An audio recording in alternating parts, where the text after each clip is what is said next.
"Oh my gosh, Mark, you're still the best of them all in the whole world," Tracy squealed with delight. This was good news. This was also bad news. Her compliment hit me like a blow to the head, and I immediately stopped abruptly, sucking in air like a vacuum cleaner. "Wait a fucking minute. We have been married for 29 years. She shouldn't even remember what the other man is like, let alone comment on it out loud during what was a great sex session. My God, Mark, you know exactly how to turn my world upside down," Tracy exclaimed. I just continued to lie there with my head on her left thigh. I made no move to continue. Tracy lay there for about 30 more seconds, also breathing heavily. I wondered if she had any idea what she had just announced. "Aren't you going to continue?" she asked, looking slightly puzzled. "No, I'm tired, baby. You took all my strength." She leaned over and kissed me before laying back down. Usually after I finished, we would cuddle for a while and then finally head to the bathroom to clean up a bit, but as I was just laying in bed, Tracy dozed off, and a minute later I heard the soft sound of her rhythmic breathing. Dream. I quietly got up, went to the bathroom, and cleaned myself up a bit, then went downstairs to my wine cabinet. Sometimes it's a real bitch to have an above-average IQ that doesn't turn off very often. Most guys would have been too engrossed in what they were doing to actually hear, let alone pay attention to, what Tracy was saying. But I'm not like most other guys. As I sat in my robe and sipped a glass of Staley's rye whiskey, I racked my brain for clues that I had apparently missed that might indicate to me that something was missing in my marriage, but nothing seemed out of the ordinary, except for the fact that Tracy and I were having sex more often than we had in years. I explained this by saying that now that our youngest had left for college 6 months ago, Tracy and I were alone for the first time in 25 years. Tracy lost 20 pounds in those 6 months and started dressing a lot sexier to show the world that she was back to her college weight of 120 and that she had invested in those 120 pounds. At 51, Tracy had the body of a goddess, with perfect breasts and a small waist, on top of great legs for a woman of average height. She's always been a beauty in the looks department, and for her age, she has amazing skin, inherited from her mother, that looks pretty good for her 78 years old, so to speak. Even with the extra 20 pounds she had been carrying around for several years, until recently, Tracy was always giddy, and I knew she always would be when we first met as college sophomores. We dated for 2 years before finally getting married at 22. She's always been a little flirty, probably because she can afford it with her looks, but I've never once worried about her crossing an imaginary line until just a few minutes ago. Damn it. She thinks that just because she has big breasts, all she has to do is smile at a guy and he belongs to her. Whatever the case, give her a couple more years and she'll put those breasts in her belt, and if they ever looked on the other side, they would see that cheesecake ass that we all see. Rhonda Nichols was talking to someone in the company break room 6 months ago, unaware that the target of her vitriol was right down the hall and could hear every word of her diatribe. Tracy Robertson, the top sales agent at Midland Realty, had interrupted a conversation between Rhonda and the third agent, Carl Walters, not 5 minutes earlier by simply walking by and smiling. Even though Rhonda was already talking to him about something, Carl turned his head and followed Tracy with his eyes as she walked by, much to Rhonda's annoyance and Tracy's own amusement. It's been this way for Tracy since she was 14 years old and her tits started growing much larger than most of her friends. It didn't hurt that Tracy was blonde, blue-eyed, and, let's face it, beautiful. However, Tracy had to admit to herself that she was about 20 pounds over her college weight of 120 pounds. But she still didn't think she looked too bad for her 51 years, and don't forget that she had 2 children. The comment about the cheesecake butt, however, was inappropriate. She thought of Rhonda, a 26-year-old and decent-looking if a little thin girl, as a friend. Besides, why does Rhonda care about Carl? She was engaged to Fred, a rather handsome accountant. Carl was the new agent in the office. At 28, he was several years older than his days as a starting linebacker at Ohio State, but he still kept himself in great shape by hitting the gym regularly. He was 6 feet, 4 inches, 230 pounds, incredibly handsome, and his clothes looked good. Tracy thought to herself. The game has begun, Tracy mentally admonished herself. Tracy skipped lunch with the girls and instead went to the gym near the office where she signed up for a membership. Mrs. Cheeseass was going to make Rhonda pay dearly for her indiscretion, Tracy thought as she got back into her car and drove away. As I sat in my den on my third drink, my thoughts were all over the place. I was transported back in time to when Tracy and I first met at a large Midwestern university. I was a nerd who specialized in mathematics. I'm not a bad guy and I worked out regularly, but honestly, Tracy was a goddess. And in real life, goddesses don't date geeks. I knew who she was, but I never even talked to her. There always seemed to be a lot of guys hanging around her, waiting to be her next boyfriend. I saw her at a few parties and then a few times on campus, and although I thought she was beautiful, I had no reason to even approach her when all the good-looking guys were practically throwing themselves to the ground in front of her. A few weeks later, I was sitting quietly in the corner drinking beer at another party when someone plopped down in the empty seat next to me and started chatting, disturbing my thoughts. I was shocked when I turned my head and saw the goddess of several of my dreams right next to me. "So, are you homosexual or bisexual?" she asked. "It's okay, man. I'm not against either, but you have to be one or the other, because there hasn't been a single straight guy who hasn't tried to chat with me since I was 15, and I don't see a ring on your finger, which means you're not married. So, what is it?" I immediately turned the brightest blush of my life and started stuttering like a fucking idiot. The girl's t-shirt practically fluttered with every breath she took. She was just as beautiful up close as she was across the room, and I instantly began to get aroused. My genius-level IQ couldn't process what I was facing. "So that's how it is," she said, staring at my crotch. No," I finally croaked. "Neither one nor the other. I just didn't think you'd have time for someone like me with all the handsome guys lined up in front of you." "Well, you don't put yourself out there, honey.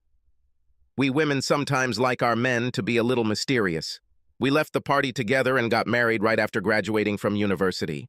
I wasn't kidding myself. I knew Tracy's number was higher than mine when we got together, but I knew what to do with a girl when she's in my bed, and that included using more than just rhythmic sex to please her. I will say that I am quite talented, and I don't think any of the women I have ever slept with would disagree with that statement. I turned Tracy into a pile of quivering jelly on our first night, and I can still do it today, even though she doesn't seem to want me to do it anymore. And then there was tonight. Tracy and I didn't make love for 2 weeks, which was about the longest period of our lives, except for the time when she had our children. Either she was tired, or she was not in the mood. Then I forgot what the excuse was. I didn't actually ask a 4th time. She was standing at the kitchen sink, rinsing a pot, so her hands were full. I walked up behind her, cupped both of her wonderful big breasts in my hands, and started playing with her. She tried to push me away, but I removed my hand from her chest and put it in my sweatpants. I took the pan from her hands and led her to our bedroom. I undressed her in seconds. As usual, she just screamed, unintelligibly, but later she actually began to say words. For the first time in 29 years of marriage, she was talkative. I wasn't bothered when she screamed, "Hell yes, hell yes, hell yes!" In fact, I was enjoying it, until of course she came out with her assessment of my skills. And then it all got real. Too real. Tracy's campaign to seduce Carl Walters began in earnest 2 weeks after the break room incident.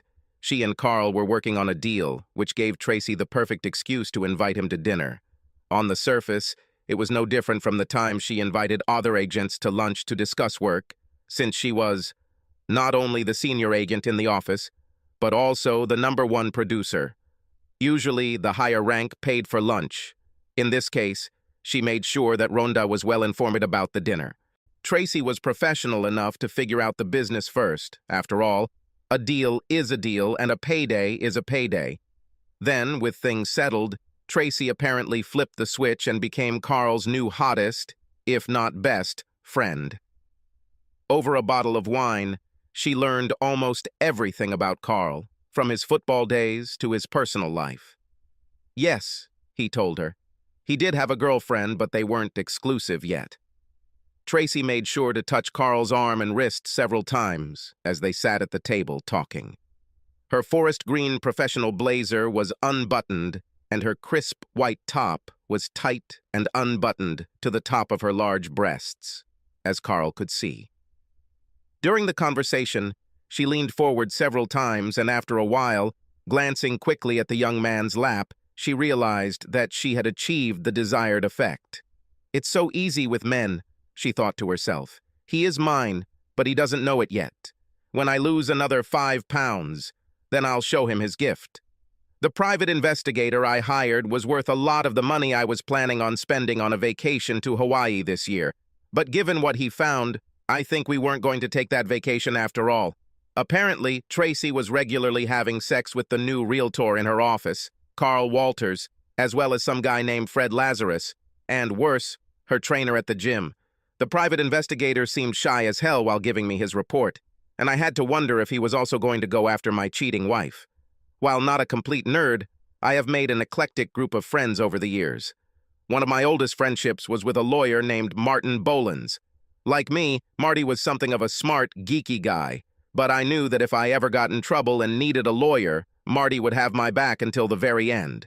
Maybe he couldn't possibly snap a pencil in half, but I've heard stories of him having no problem crushing a soul or two to make sure his clients won their cases. And we both agreed that Tracy should be punished for adultery. We didn't live in a guilt-free state, so why let her hide behind a veil of irreconcilable differences? Tracy only planned to sleep with Fred Lazarus once. He was the fiancé of Rhonda, who called her a cheese-ass. And Tracy's lesson to Rhonda was to let her fiancé enjoy a real woman's body. They'll have to keep it a secret from Rhonda, but Tracy will be able to smirk at this woman for ages. However, it turned out that Fred Lazarus had 9 inches of dignity on his 25-year-old body and was a very skilled swordsman. And that night she decided that she would enjoy the young man much more than once. She'd find some excuse to use him instead of Carl sometimes, or maybe just give Mark another excuse as to why she had to be away. Not that she cared much about his feelings.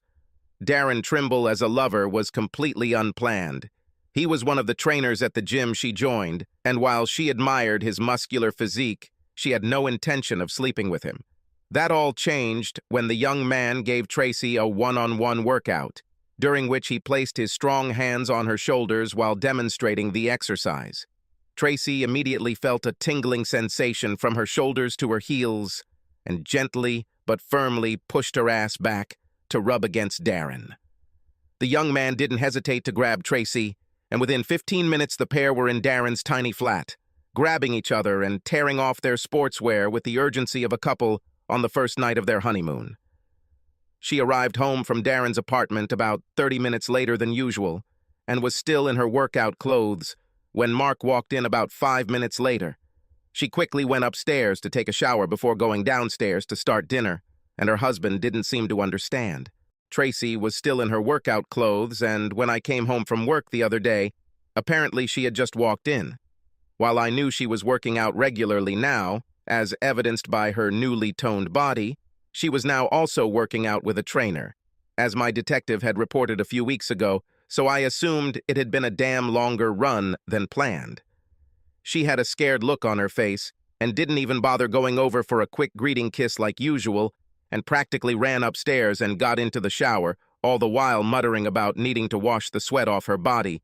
The excuse would have worked if not for my private investigator's report. I'm sure at that moment Tracy thought she was 10 feet tall and bulletproof. Despite how angry I was with her, I controlled myself in the evening when we were both home. She was putting away the dishes after dinner, and I was watching TV in the living room when the doorbell rang. She shouted at me to come over, but after making sure through the window that it was the processing server, I politely asked her to open the door herself.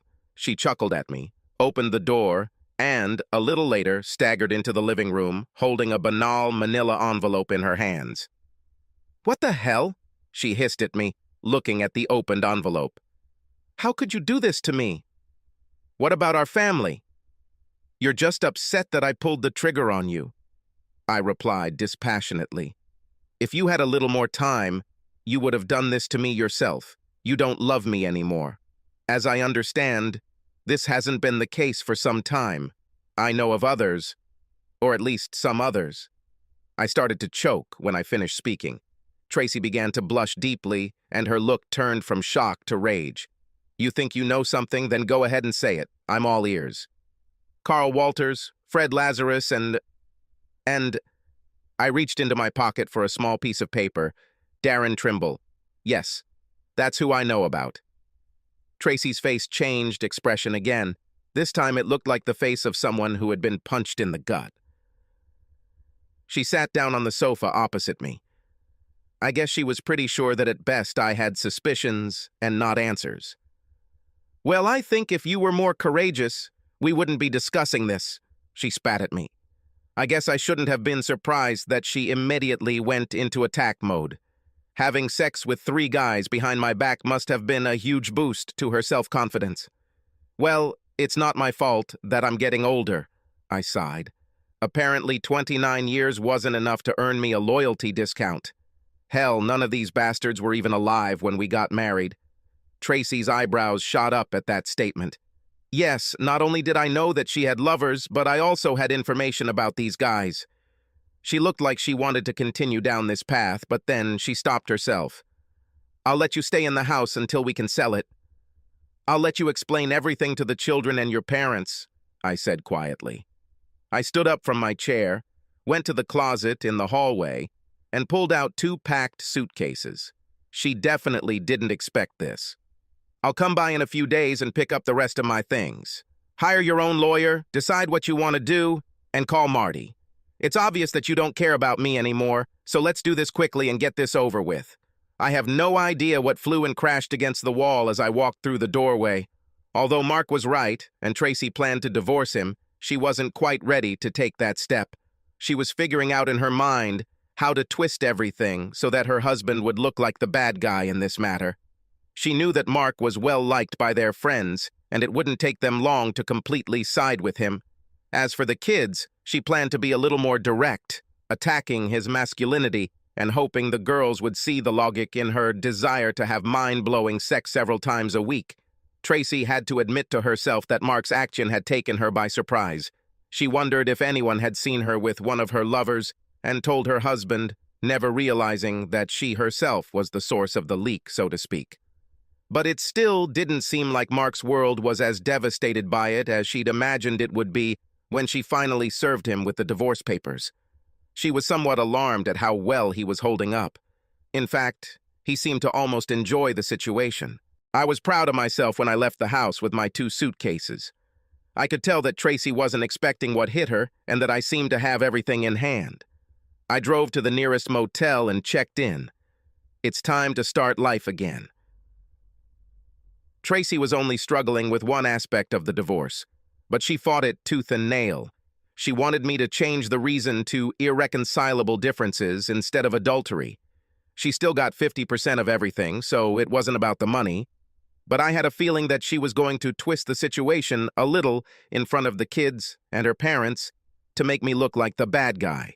So leaving the case under the heading of adultery gave me enough leverage. There is no reason why everyone should know about our personal affairs, she shouted to me one evening on the phone. Just change the statement to irreconcilable differences, and I'll sign on the dotted line immediately. I know us geeks can be a little socially awkward at times, Tracy, but your logic here is so clear it shows right through. I won't give you a chance to lie to anyone to get out of this if anyone decides to look at the court records. You made the decision to entertain other men while we were still married, so now we're your Scarlet brand. All you had to do was show me some respect and divorce me before you became the town slut. Tracy tried to humiliate me by spreading rumors that I was weak in bed. I heard from a couple of my buddies who got the information from their wives. I think Tracy decided that I would rather give in than let everyone think I was a weakling. It was hard, but what really hurt was when my youngest daughter, Allison, accused me of stalking Tracy to ease my bruised ego. If your mother wants to play like that, let's go, baby. I'm guessing she's already told you about her affair. Well, what they probably didn't tell you is that she's having sex with 3 guys a little older than your sister. 3, I said. holding up the appropriate number of fingers to make it easy for my daughter to count. I may not have been the man I was when I was your age, but I can still take care of myself as well as anyone. But it's not about me. We're talking about your mother turning into a self-centered bitch. 3 fucking guys, Ellie. 3! Doesn't she love me anymore? Okay. But she didn't have to have sex with 3 fucking guys who should be dating you, not your mother. Allison looked shocked and began stuttering and crying as she stood in my kitchen. I've never spoken to her so harshly, and I've never said anything bad about Tracy in front of her. Allison staggered out of my apartment after my outburst, looking lost and confused. It took all my willpower to let her walk out the door, rather than pick her up and give her a reassuring, fatherly hug. 20 minutes later, I received a call from Tracy's mother, Barb, who had not spoken to me since I filed for divorce. We used to have a great relationship. "How could you say such horrible things to my granddaughter, you idiot?"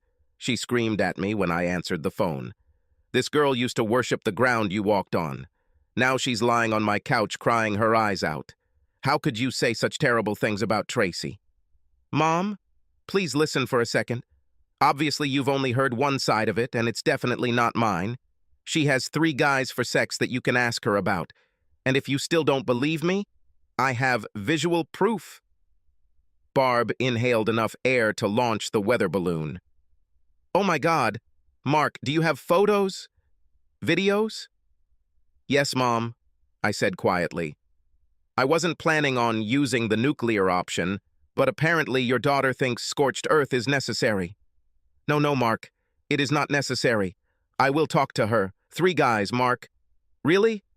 "I'm so sorry, Mark. I'm really sorry. I really am." She hung up quietly. I shook my head as I hung up. Barb has been a mother to me since my death about 12 years ago. I could always talk to her and discuss some of my problems. Now, not only are we not talking, but I just crushed her soul by telling her that her daughter was so stupid and merciless, and I had physical evidence. The divorce was eventually granted on the grounds of adultery, although it took a year. I guess Tracy continued to entertain her 3 young boys all this time, but I didn't know for sure because I wasn't watching her anymore. For me, let's just say that life has gotten really interesting. About a month after filing for divorce, a couple of women from the university's science department came down separately to my basement office in the math building to see how I was doing. Even though they had both worked here for several years, I barely knew either of them, and probably didn't say more than 10 words to either of them during the time they were here. It was nice of them to show concern, I told them, still somewhat confused as to why they would even want to comfort me. And I had their numbers if I felt I needed to talk. I have to admit, they were both good-looking, with one being divorced and in her 50s, and the other widowed in her 40s. Things like this became a regular occurrence over the next few weeks, with women from all over campus stopping by to check on my well-being. One day, as I was leaving my office, the administrative secretary of the mathematics department walked by and gave me a radiant smile. "Okay, Colin, spit it out. What's going on with everyone lately? Did I just inherit some money that I don't know about?" "You seriously don't have a clue, do you?" Colleen asked in an almost mocking tone. She was a 35-year-old divorcee with curves in all the right places. Colleen had raven hair and green eyes. I had noticed the sparkle in her eyes before, but now, for the first time, I really looked at her and noticed how beautiful she was. "It's because of your recent weight loss, Mark," she explained. She raised her left hand and moved her fingers, placing special emphasis on her ring finger. "You recently lost 120 pounds. You were always considered a nice, sweet guy, but you were an outlaw because you were married and everyone knew you were hooked on your wife. But with your ring missing, let's just say it's hunting season. There may be a lot of available guys around, but not a lot of good ones. You've simply become a rare commodity. Beautiful, smart, nice, and lonely. I don't know who saw the divorce papers, but within hours it spread all over campus. But the divorce has not been finalized yet. I won't be a free man for a few more months. I mean, that's very flattering, but everyone wants to make sure that when you become available, you know that they are waiting for you. By the way, I'm applying too, Dr. Robertson. Okay, I'll put your application in the queue. Really? You are so charming. Tracy knew that although Mark was angry with her, he wasn't the type of man to talk about his personal situation all over town. So she decided that she could at least keep her personal situation a secret for a while. This assessment was proven wrong within 2 weeks and continued to be proven wrong until the divorce was made final about a year later. Are you crazy, woman? I know you're a goddess and you know it, but how could you let the sweetest guy in the world leave you? Marge Rochambeau, Tracy's oldest and closest friend, asked this when she called Tracy about a month after Mark applied. Oh shit, how did she already know about this? Tracy thought to herself. Marge lived in Tracy's hometown, about 2 hours north. Tracy decided, wrongly as it turned out, that she had at least a couple of months before she had to worry about telling most of her friends, family, and acquaintances. Someone in Tracy's family must have spilled the beans, regardless of Tracy's belief that they, like Mark, would remain silent. Okay. It's a long story, Marge, Tracy began slowly, trying to figure out how to tell her friend the whole truth, at least for now. Well, I heard most of it from my mom after she tried to give me the slip and then broke down and cried like a baby at Walmart last week. Marge called Tracy's mother Barb Mom, almost from the moment she and Tracy became friends when the girls were in 2nd grade. When Marge ran into Barb at the store, she asked about Tracy, Marge said, and Barb began to stutter and then ramble before finally bursting into tears. Once Marge calmed Barb down enough for her to make sense, she got the full, unfiltered story. You cheated on a wonderful boyfriend, a wonderful husband, a wonderful father, and a wonderful provider because he got older and you thought you deserved better. What about him, Tracy? You're about to be an old woman yourself, and I bet you're not quite the same woman you were when you were 30. Have you considered this scenario at all? Marge howled into the phone. I always knew you had a selfish side, but I never thought you would ever show it to Mark. On the day the divorce became official, Mark was sitting in his apartment. He ate a small salad and drank half of a 750 milliliter Buffalo Trace bourbon.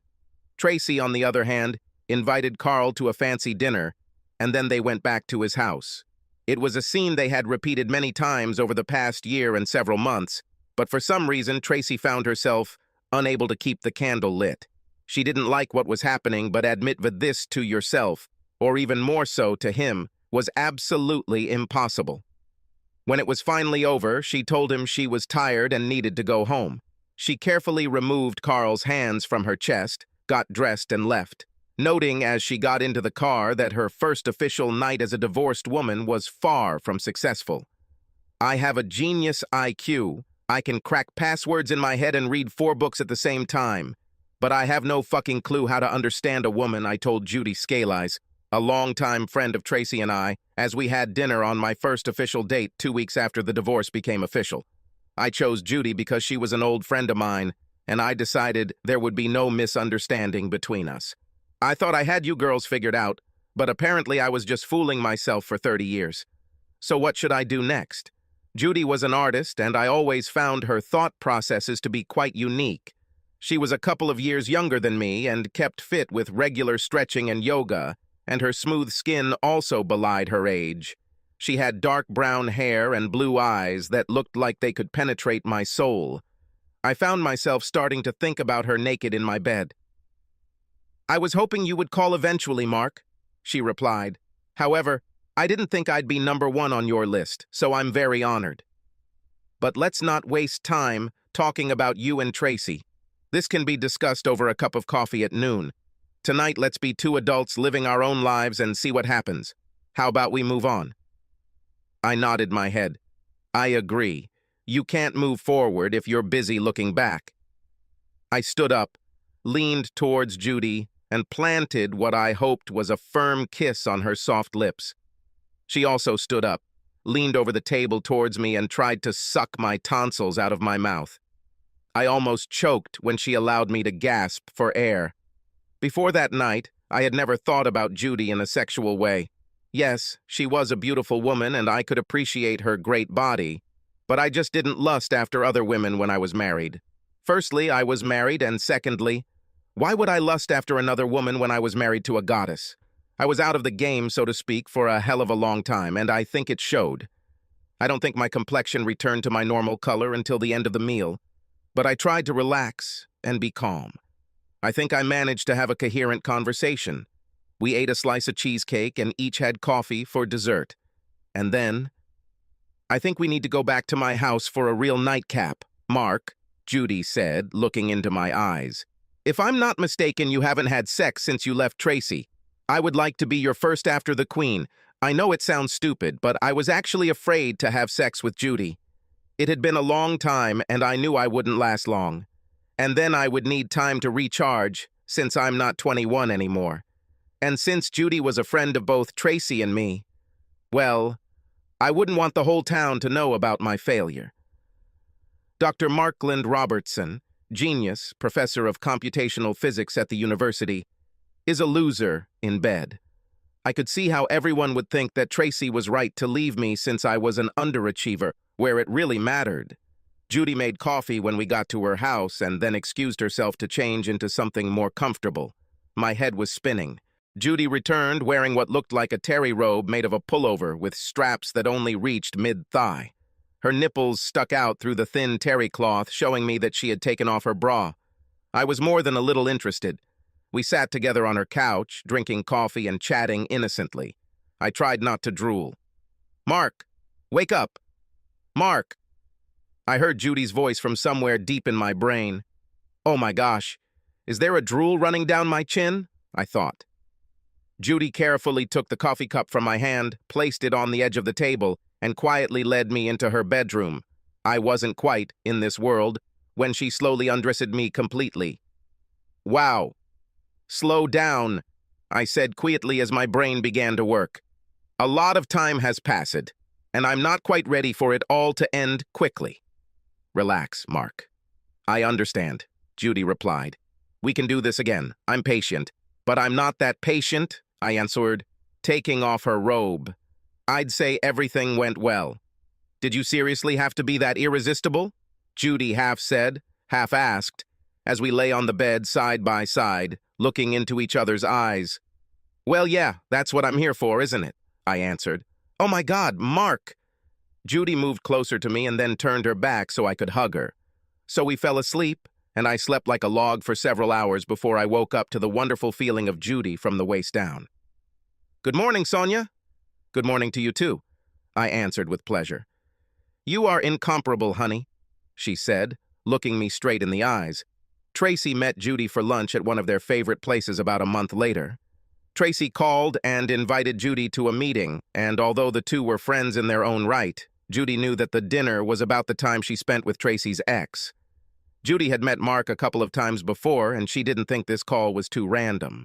The first 10 minutes were spent discussing the latest news and each other's children before Tracy finally fired the opening salvo. "Lots of dates, Judy? Really? I thought you didn't exercise anymore," Tracy said with a cat purr. She took a sip of her margarita and waited. Judy felt herself blush as Tracy made her statement. Although she knew what awaited her, she suddenly felt less comfortable than she thought. What she thought would just be a quick one-off way to satisfy her own curiosity became something a little more personal when Mark Robertson gave her some mind-blowing dates. This man sure was a master at sex, Judy thought to herself. "Is he always this good?" Judy asked, like an awestruck teenager. Tracy was somewhat puzzled by Judy's assessment of her ex-husband's talents, because Tracy suggested that Mark wouldn't use all his chips on a mistress like he did on his wife, and suggested that the sex with Judy was mediocre. Judy's reaction told Tracy that Mark had rocked her world, and she confirmed it seconds later. "How could you let this man leave your life?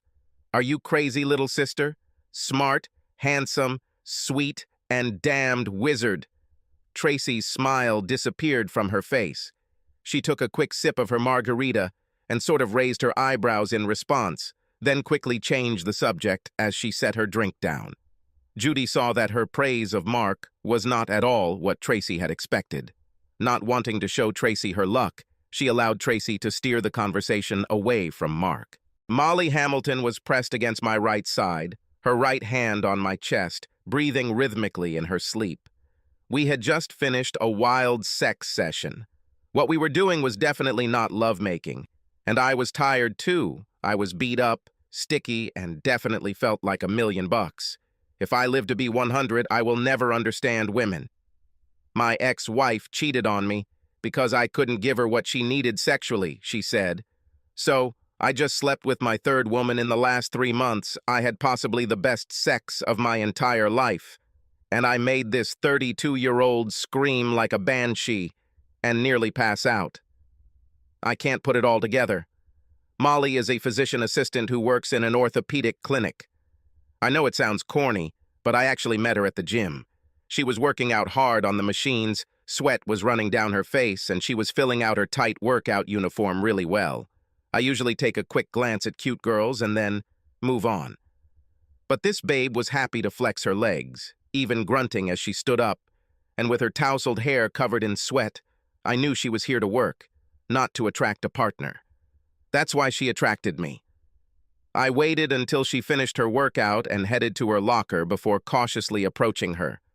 I haven't dated too many women since my divorce, despite many making it clear that they would like to be asked out. But there was something about her appearance and her efforts at the gym. I introduced myself and asked if I could invite her over for coffee and dessert one evening.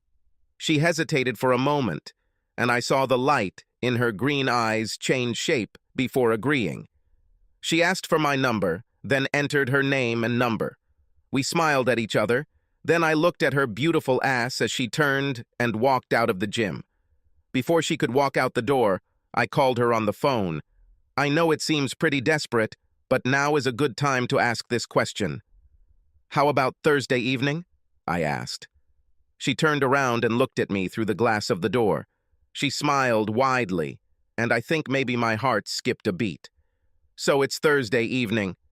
I'll meet you at Laszlo's at 7, she said into the phone. Needless to say, the rest of my workout went great.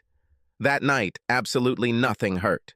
On Thursday night, I arrived at Laszlo's at 6:50, found a small table in the back, and ordered cheesecakes. Less than 2 minutes later, Molly showed up with her long blonde hair pulled back into a ponytail, wearing tight jean shorts and a t-shirt that didn't quite reach the top of her shorts. She was showing off the results of her ab workouts at the gym, and I couldn't blame her. They were definitely impressive. Her breasts looked a little small, but they seemed to be in good symmetry with the rest of her body.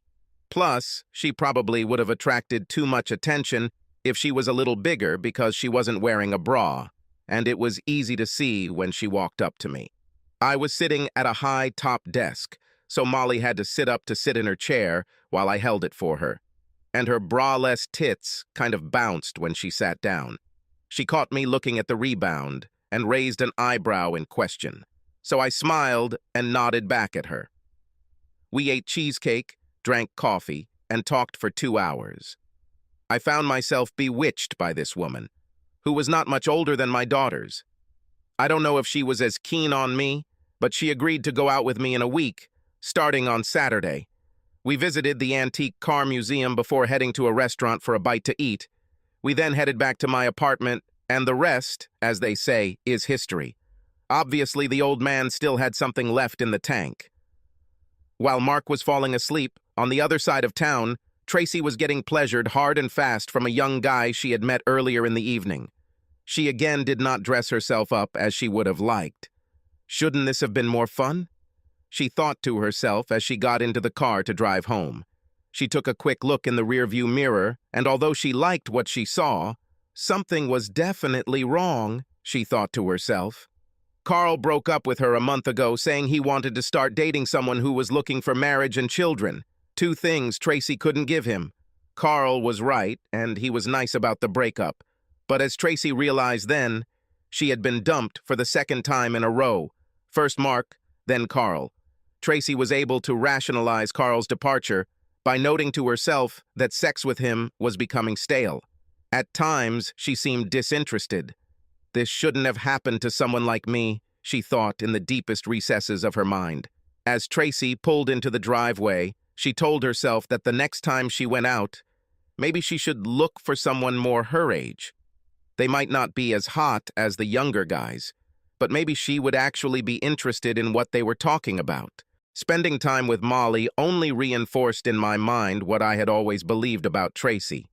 From my limited experience before I met Tracy, I always felt that she was not nearly as good at sex as others I had slept with before her, and I truly believed that it was because she was a goddess, and she knew it. Women like Tracy don't have to work hard to attract guys, and at the same time, that's probably why they didn't work very hard in bed. At first, they don't need it. Guys get pleasure from the fact that they manage to get a beauty with big breasts, but after a while, it's not the same thrill, especially if the woman is selfish and doesn't really give it her all. Tracy and I have had a few gentle discussions about this over the years, but I've never been able to really go ahead and tell her that she's just not that good in bed. So I just went with it because I loved her. But Judy, Katie, and now Molly had shown me what great sex could be, and as I got into bed and started to fall asleep, I thought that Tracy had tricked me again. 2 weeks later, I picked up the phone to hear Tracy on the line. I was more than a little surprised and a little suspicious. I didn't talk to her for months, and when I was with my daughters, they didn't talk about her at all, because they knew I wouldn't talk about her to them. Although I wanted my daughters to love and respect their mother, I told them in no uncertain terms that my relationship with their mother was over and they needed to respect that, and so far they have succeeded.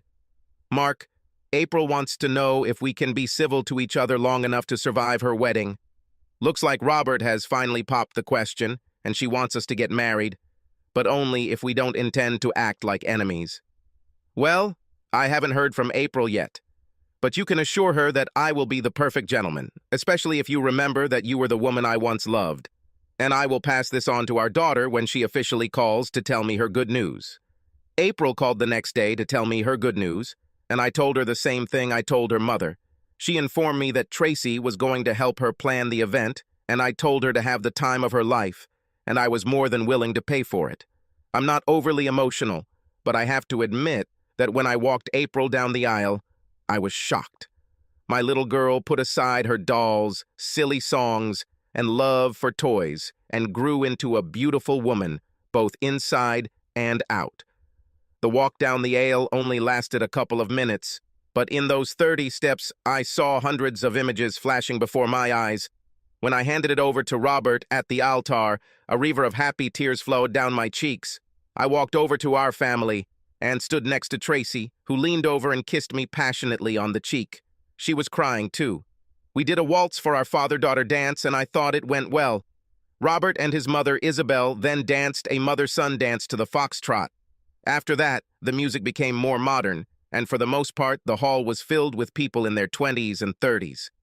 I stood at the bar for about 10 minutes, drinking a single malt scotch before making my move. Tracy was on the dance floor with one of the 30-odd guys slow dancing when I walked up and asked him if he minded if I intervened. He seemed a little embarrassed, but Tracy lit up like a Christmas tree and extended her hand towards me, making the decision for the boy. "You don't trust me with these kids?" Tracy teased, looking at me somehow sideways. "Thanks to you, I think half the population knows that I am a slut. That young man you just sent away pressed his manhood against my stomach and hoped that he would go home with the mother of the bride." "If that's what you want, I'll bring him here in a second," I replied. "But I thought that at least for a while, you'd enjoy talking and dancing with someone who doesn't think Beyoncé is a living legend." "Touché," she answered. "Well, unless you pull out a knife and kill me right here on the dance floor, I think we've been pretty good this weekend, don't we?" I asked seriously. "I should have agreed, but for a moment I thought the bride was going to have a panic attack when you approached me on the dance floor," Tracy giggled. "Well, we haven't been very mature towards each other lately," I admitted. "But still, at least we waited until they left the house before we exploded," she replied. We danced through a couple of slow songs. Then, as the music sped up, her previous dance partner returned and politely asked if he could switch roles with me and intervene. I think Tracy was a little surprised when I agreed. Ellie joined me at our table when I returned from the bar. She sat next to me, watching her mother on the dance floor. Without taking her eyes off the floor, she asked in a joking tone, "You think I'll have to worry about men stalking her when she's in a nursing home?" I glanced sideways at my daughter, not wanting her to see me checking her expression. Her tone may have been joking, but her eyes told me she wasn't joking. "But what about you, Dad? Mom tells me that you date from time to time, but replacing her is proving to be an impossible task." "I'm fine. Better than fine, actually, baby," I replied. "Your mom doesn't know as much about my life now as she thinks she does, but all I will say is that I have no shortage of female attention. And I'm not trying to replace her. I'll deal with this if I want." Just then, Wendy Adams, an old family friend, came to our table. Wendy and her husband, Earl, have been friends with Tracy and I since the children were little. Earl died a few years ago from cancer, and I know Wendy and Tracy still kept in touch. I didn't see her that much because Earl and I were best friends. Wendy was a couple of years younger than me, but judging by the tightness of her dress, she kept herself in pretty good shape. I invited her to join Allison and me at the table, but she just smiled and asked Allison if she would excuse us while we hit the dance floor. Allison seemed a little surprised at first, but then kindly told us to get out and shake ourselves. As we headed toward the dance floor, Allison grabbed my hand and leaned over to whisper, "Coincidences like this only happen in movies, Dad." We danced to a couple of songs, then went to the bar, went and sat in the comfortable chairs right outside the room. We talked for a bit. Then Wendy took my hand, looked really serious in my eyes, and asked the $64,000 question, "Are you still in love with her, Mark? Because if that's the case, then I don't need to make a fool of myself and invite you to dinner." I didn't see this coming. I thought Wendy was pretty close to Tracy, so I never even thought about asking her out, even though she was lovely. I always thought Earl was lucky to have her, and I must admit I was a little surprised that she wasn't snatched up right after the appropriate time of mourning had passed. I will always love her to some extent, despite what she did to me. Maybe it's like a smoking habit, but I'm not in love with her and I don't love her with all my soul, I replied. But you and her, I don't want to create any problems between you two. I forgot that one of Wendy's best qualities was her approach to life. She quickly reminded me, "Mark, I'm not a girl anymore, and I've been alone for 8 years now. There aren't many men I'm interested in, so I'm not going to say no to someone who's in the same room with me. Tracy let you go. It's been, what, 3 years since your divorce became official? And I know you're dating. You're like the #1 draft pick in the League of Fantasy Husbands, if only we had one. So no, I'm not going to lose a second of sleep worrying about what Tracy will think about you and me dating, and other things." She blushed when she said the last part. Suddenly, I really wanted to be the one with whom she got back on the horse, so to speak. I handed her my cell phone, and she entered her number. Then, as I was getting my phone back, April and Robert came out of the hall looking for me. April knew who Wendy was, and the two of them chatted for a bit before Wendy said, I needed to go back and play father of the bride some more. I walked up to her, took both her hands in mine, leaned down and quickly kissed her on the lips. "To be continued," I said quietly as Wendy blushed.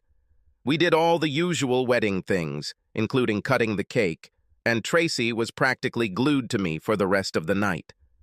I think maybe April told her about my conversation with Wendy, and I assumed that maybe it was a little jealousy on her part. I have to admit I was a little flattered, even if it was 3 years later. When April and Robert returned to the hall, April approached Tracy and told her that they had just interrupted Mark and Wendy Adams, who appeared to be having intimate conversations. She said they kissed when they separated. Allison told Tracy that she had been watching Wendy and Mark on the dance floor and that Wendy looked like a teenager in love. Allison said she thought it was cute. Judging by the look on Tracy's face, she didn't think it was cute. After making sure everything was taken care of at the end of the night, Tracy and I were left alone in the hotel lobby. I knew she had come by taxi, so I offered to give her a ride home. She agreed on the condition that I let her buy me a drink at the hotel bar. Considering that this was the best thing Tracy and I had gotten along with in years, I agreed and we walked down the hallway and sat down at a low table at the bar. The lady will have bourbon on the rocks, and I'll just have Staley, I told the waitress when she asked for our order. It's nice that you still remember, Mark, Tracy said. You're still the only woman I've ever seen who knows how to drink whiskey properly, I replied. Are you going to have fun with Wendy Adams? She then blurted out, putting a hand to her cheek and blushing when she realized the words that had left her lips. I regret. I didn't mean for it to come out this way, she said, stammering. I meant, are you going to date her? Over the past few years, you have dated a lot of beautiful women. I don't think you even missed me. Was it your plan to make me fail so you could sow some wild oats? I lowered my glass and stared into her blue eyes. She looked back at me, and her eyes seemed almost glowing. The silence between us lasted about 15 seconds as I formulated my answer. That's a nice try, Tracy, but I seem to remember someone sowing their wild oats while we were still married. To this day, you have never explained what made you treat me so disrespectfully when I would have been perfectly happy to grow old with you. Will this proposal still be discussed? She intervened. To say I was stunned would be a gross understatement. My jaw dropped as I stared at her. Okay. I made a mistake, a terrible mistake, an incredibly stupid mistake. Tracy sighed. I was afraid that I was getting old, and I got carried away with great sex with a young guy to prove to myself that I could still excite men like before. Only in reality it was not different sex from the real physical act. It was the thrill of a new man, a young man, lusting after me. Only I wasn't smart enough to understand it back then, and when I started comparing them to you, well, you were lacking compared to what those kids could do. And the fact that you were just such a sweet, innocent guy while I was having fun made me think that you were just a smart ass. But it turns out I was wrong. After you left me, the thrill of the game disappeared. And after a while, the thrill of a new person, or rather people, disappeared. It was still an ego boost to have a young guy half my age want me, but nothing was happening emotionally. Damn it, Mark. I'd kill for a hug after good sex.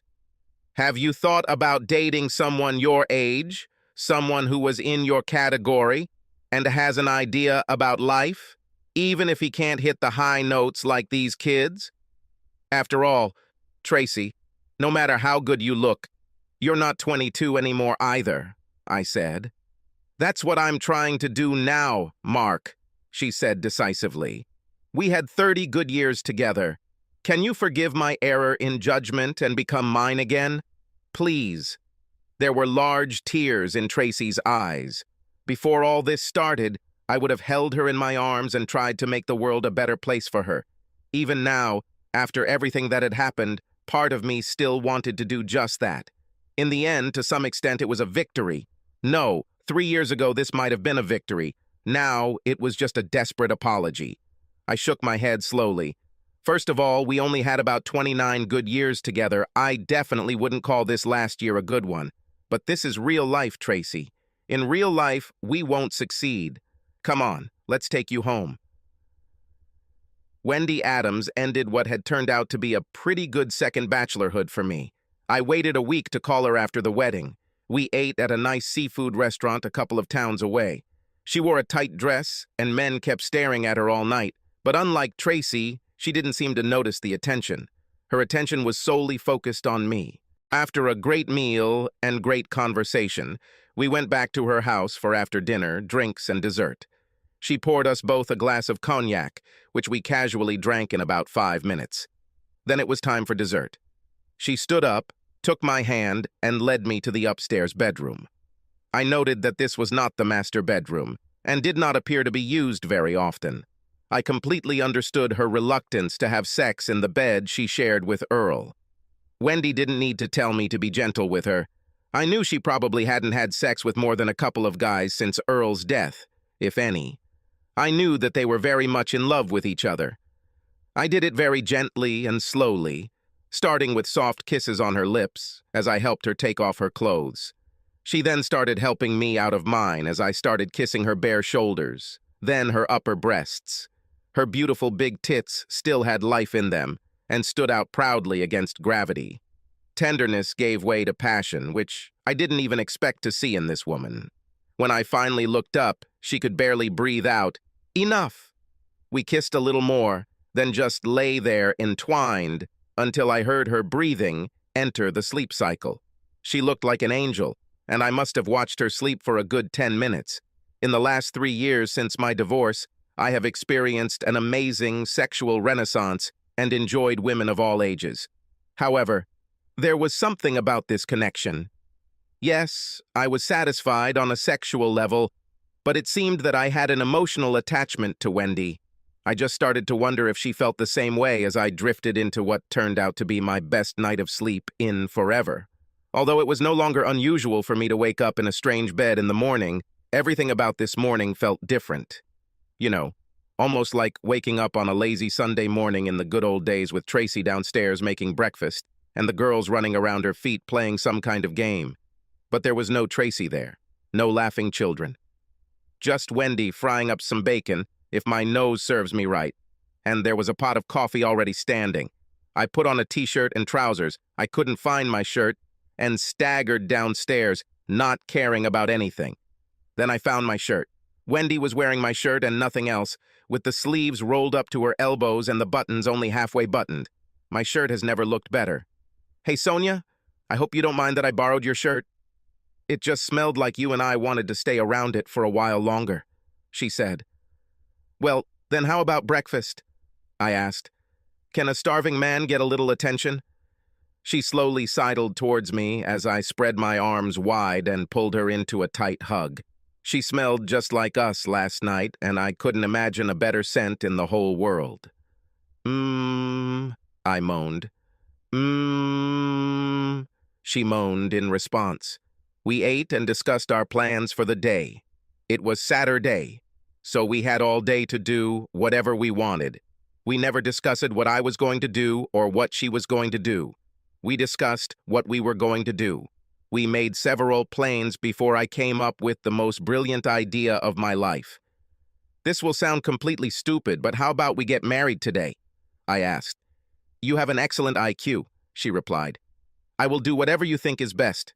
It was that simple. I knew the local justice of the peace had Saturday office hours, so I called to see if he was available at 4 p.m.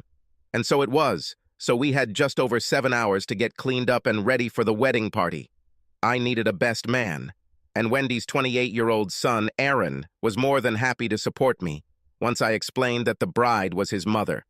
He said he, his wife, and 2-year-old daughter will make the hour-long drive to attend the ceremony. Wendy called her mother and asked her to be her maid of honor. When she asked, her cell phone was on speaker, and my future mother-in-law, whom I had never met, burst into tears before choking out an affirmative answer. I then called both of my daughters and invited April, Robert, Allison, and whoever she wanted to be, my +1. "Do you think I should invite my mother as my guest?" she asked impudently. "Only if you really want to, but I honestly would rather you didn't," I said. "She's had a pretty rough time lately, and I don't want to look like I'm throwing my luck in her face. One of my best friends owned a nice restaurant in town, so I quickly called him and asked if his banquet room was available for the day. He said he would be happy to provide it for me, so I booked the room for a day. We both then invited a few other people who we thought would like to celebrate this wonderful occasion with us before I went to the best jewelry store to buy engagement rings. Tracy was leaving her favorite boutique with some bags in her hands when she almost literally ran into Wendy on the sidewalk. Although they weren't as close as they once were, they were still friends and had been for about 25 years. They chatted amiably on the sidewalk for a few minutes before Tracy noticed 2 rings on Wendy's left hand.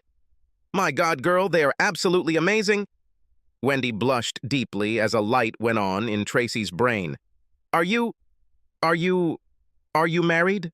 To Mark?" "So."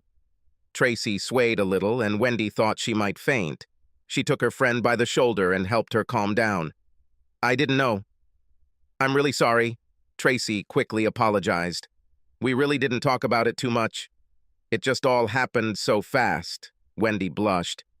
"Fast? It's certainly not like the Mark I know," Tracy said. "Have you ever had the feeling that everything was so right that you just had to do it? Wendy continued. I mean, who would let a person like that get away? Wendy immediately raised her hand to her lips. That's not what I meant, Tracy, honestly. This is simple. Yes, I understand, Wendy. It's okay. Trust me. I know I'm an idiot. Learn from my mistakes and never let this man get away. Of course, there must be a lot of good guys out there, Tracy whined to her therapist, Dr. Ellen McForrest. They seemed to be everywhere when I decided to leave Mark. And then, they just all disappeared. You are a smart woman, Mrs. Robertson. You should have realized that there are very few good single men at your age. But you didn't even fish in those waters. Did you really believe you could catch a talented young guy and keep him? You should have known that sooner or later you might actually have to talk to him and make a life with him instead of just having sex with them. God, Doc, real life really sucks sometimes. I'm standing on the back porch of the house Wendy and I bought together shortly after we got married 10 years ago. For many reasons, we felt we should have our own home. It's a smaller house, with only 2 bedrooms, but it has a large living room and a large family room, so there's room to accommodate when we have all 3 kids and their families. We have already become grandparents 6 times. I'm grilling when Wendy comes out with a couple of whiskeys on the rocks. She hands one to me and I peck her on the lips. I can't help but marvel at how she looks 20 years younger than her 63 years. She still takes good care of herself, although her light brown hair has some gray in it. But she can still turn some heads when she dresses up for one of our casual nights out on the town. Hey, we may be old, but we're not dead yet. In fact, we still have fun in the bedroom twice a week, and sometimes have a little fun in the shower. Anything is possible because medical science is a gift from God. Even though I loved Tracy with all my heart when we were married, I just can't imagine not spending the rest of my life with Wendy. She captured my heart in a way Tracy never did. In some twisted way, I should be grateful that Tracy cheated on me, because without that pain, I would never have had this pleasure. I run into Tracy every few months. She hasn't looked so good for a long time. She always looks sad and constantly apologizes. I always think about it, but I'm too polite to ever say the word thank you out loud. At 65, Tracy's large breasts no longer rise high, but with a good support bra, it was less noticeable. She got her cheesecake ass back, and as she walks through the mall, she realizes that men no longer pay any attention to her. As she headed to her car in the parking lot, she noticed Mark walking towards her. She made sure to stand straight as he approached. "Hello, beautiful," he said affably, leaning down to kiss her on the cheek. Tracy couldn't help but blush at the compliment. The couple then engaged in small talk for a few minutes, mostly about their shared grandchildren, before Mark said it was time for him to move. He knew what would happen next. "Mark, I'm really sorry," Tracy said. As usual, Mark looked straight into Tracy's eyes, hesitated, and smiled without saying anything. He got into the car and moved forward, moving on with his life. Subscribe to our channel so that your second chaff doesn't cheat on you, and go ahead and listen to the next story, because this story is nothing compared to the next one. If you're under 18, don't even think about listening to the next one.